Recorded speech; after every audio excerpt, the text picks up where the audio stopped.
Нам треба ще раз виступити, бо треба добре довести, хто такий Андрей Зельцер. Гэта никая не ахвяра, гэта герой. Андрей Зельцер, бачна, што ён стаіць са зброей, сустракаюць бандытаў. Бандыты были вельмі распаволены, не чекали, они уже привыкли сбивать людей, нищить, ганьбить. Думали, что они уже всем подавили волю до супротиву. И они это робят розом с сродками массовой информации, они ведут информационную войну, подавляют волю до супротиву, доводят всем людям, внушают, что нельзя милицию бить, милиция с народом, они казали, брехня, неправда. Тут они теперь кажут, что ахвяры, то есть это все продумано. Это они робят 26 год, они ведут такую подлую пропаганду. Андрей Зельцер, он был программист, элита, вельми разумный человек. У него была вельми высокая самоотзнака. И он не мог дозволить, как его ображали, били, гвалтили и разные іншие подлости робили. И он выбрал быть героем.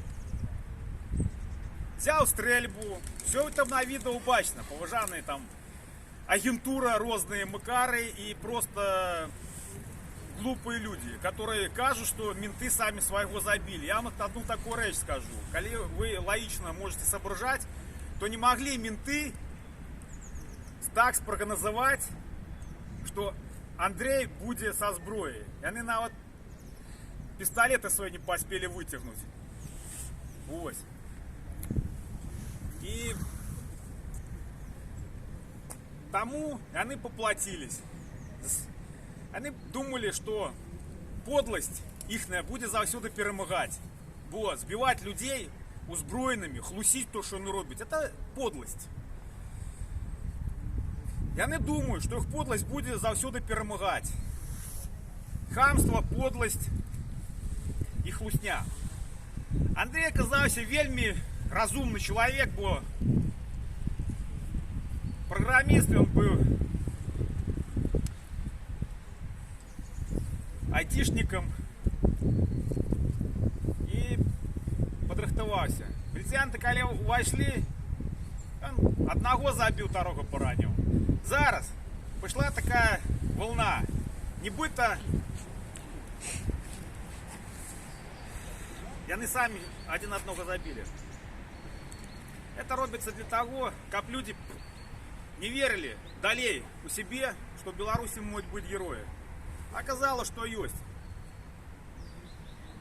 И народ повинен усведомить, что без зброи не можно мирными акциями перемочь банду, якая является узброенной.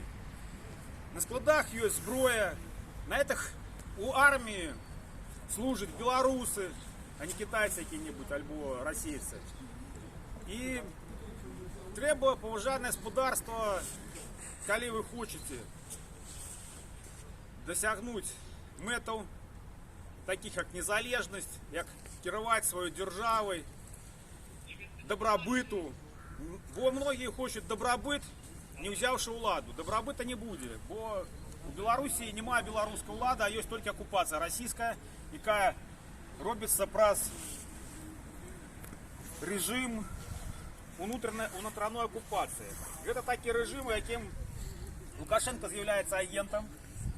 У всех, кто ему служит, там большесть громадянин, нават не громадяне Беларуси, Караева, это сепары з Кавказа. Это як можно некий бизнес робить, коли вы уладу не взяли? Уладу, это опять-таки без зброї не возьмеш. И Андрей это вельми добре зрозумів. Він взяв зброю. Коли б його було не 2 патрони, він би там усіх положив. Вони просто не з'являються професіоналами тих, хто. І народ, коли візьме зброю, і буде вельми, а народ вельми мотивований, ось. І повинен зрозуміти, що не шариками можна перемогти людей со зброєю, а тільки со зброєю. Вся эта мотивация повинна идти у русла не мирное, а реально шляхетное русло. Можно быть просовными, можно быть программистами, ось. ніхто не перешкажає взяти зброю. Але, коли прийде час X і треба змагатися, повинні всі взяти зброю, повинні стати шляхтою. І тому повинна шляхетна свідомість, така, яка була у білорусів просто всі часи. У нас сколько? 20% шляхти було. І мог любий крестьянин, любий мещанин мог взяти зброю, і він становився шляхтой. І тому у час X всі білоруси повинні з працівничих перетворитися у шляхту. І не слухати різні СМІ, які закликають бути ахвярами. Вони не просто закликають, вони це доводять. От Тихановська приїхала, я тоді виступив. Буквально на наступний день, після моєго виступу, була обвістка, що вона повинна сюди приїхати. І про 3 дні вже сюди пригнали. І вельми цікаві речі. Навіть єдний, хто там з її був, який драться, сказав, що вельми білоруси були, глядели як вовки. До речі, вовк – наш тотемне живело. Ось, і вони все зрозуміли. Білорусам один год спотребився зрозуміти, що це усі агентура. Бабарика, Тихановська, Цепкало – це все агентура. Американці подали інформацію, що він раз латвійські банки отмывал гроши Газпрома. Это мафиози, уважаемые. Бабарика. Это человек российской банды. И когда он прийде, то Беларусь, она еще будет легитимна. Беларусь будет сданная у Россию. Зараз все, что зроблено, не быто добрыми санкциями. Это вельми шкодно не для Лукашенко, яго мільярда накрадено. Я ведаю, что яго было 11 миллиардов 15 год тому уже скрадено. Ему это самое санкции, ему увогуле не обходить его. Справа в тым, что все санкции будут бить по белорусскому бизнесу. Беларусь уже люди не могут выехать с Беларуси, когда кого-то будут арестовывать, он не может спокойно выехать на белорусском самолете, например, у Польши, альбо еще куды. Максимум про Турцию можно, альбо про Россию. Кикбоксер поехал про Россию, его в России схопили и сдали. Треба соображать, что Россия это и есть головный заказчик своего сатрапа у Беларуси они будут сдавать.